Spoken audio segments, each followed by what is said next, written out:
বাংলাদেশ জামাত ইসলামী জিন্দাবাদ জিন্দাবাদ জিন্দাবাদ জিন্দাবাদ। বাংলাদেশ জামাত ইসলামী বৈষম্যের ঠাঁই নাই আমার সোনার বাংলায়, আমার সোনার বাংলায়। বৈষম্যের ঠাঁই নাই। 2008 সালের পর থেকে আমাদের অফিসগুলো বন্ধ করে দেওয়া হয়েছে।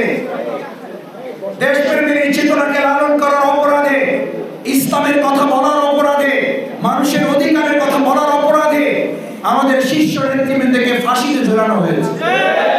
আমাদের ঘর বাড়িগুলো বুলডোজার দিয়ে ভেঙে দেওয়া হয়েছে। আমাদের গরিব কর্মকর্তা কর্মচারীদের চাকরিগুলো শেষ করে দেওয়া হয়েছে। আমাদের ব্যবসা প্রতিষ্ঠানগুলোকে বন্ধ করে দেওয়া হয়েছে।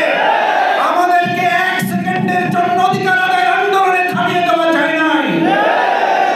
ভবিষ্যতেও আমাদেরকে মনে রাখতে হবে যে বা যারাই এই বৈষম্যহীন বাংলাদেশ গড়ার ক্ষেত্রে দেশের জনগণ যে কাজ করবে, বাংলাদেশ জামাত ইসলামী, ইসলামী ছাত্র শিবির তাদেরকে পাশে রেখে তাদের সাথে থেকে আমরা সেই আন্দোলন সামনের দিকেও চালিয়ে যাব। কারণ এরকম একটি বাংলাদেশ গড়ার পিছনে যদি আবার নতুন করে কেউ চক্রান্ত করে, নতুন করে কেউ চাঁদাবাজির চিন্তা করে, নতুন করে কেউ টাকা পাচারের চিন্তা করে, নতুন করে ব্যবসা প্রতিষ্ঠানে কেউ হামলা করে, নতুন করে মানুষকে আবার যদি মুসলিম বানানোর চেষ্টা করে, আমরা আবার সেই জীবন বাজিয়ে রাখার সিদ্ধান্ত নিয়ে অঞ্চলে আমরা ভূমিকা পালন করব।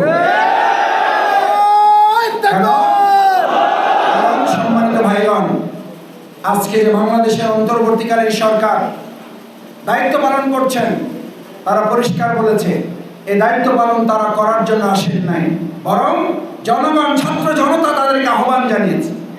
সুতরাং মানুষের ভোটের এবং ভাতের অধিকার আদায়ের জন্য যৌক্তিক একটা সময় নিয়ে আমরা আশা করি অপেক্ষাকৃত যৌক্তিক একটা সময়ের মধ্যে জনগণের ভোটের অধিকার নিশ্চিত করার পরিবেশ তৈরি করেই জনগণের নির্বাচনের একটা পরিবেশের মাধ্যমে নির্বাচিত সরকারের কাছে তারা ক্ষমতা হস্তান্তর করবেন।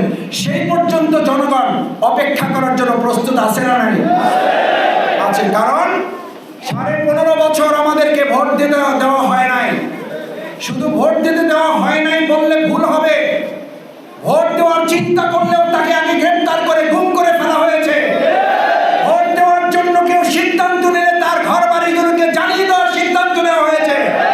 সুতরাং সেই 15.5 বছরের অন্তর্জালা যারা আমরা বুকে ধারণ করেছি, মাসের পর মাস নয়, বছরের পর বছর, একবার নয় একাধিকবার আমাদেরকে জেলখানায় নিয়ে আসা হয়েছে।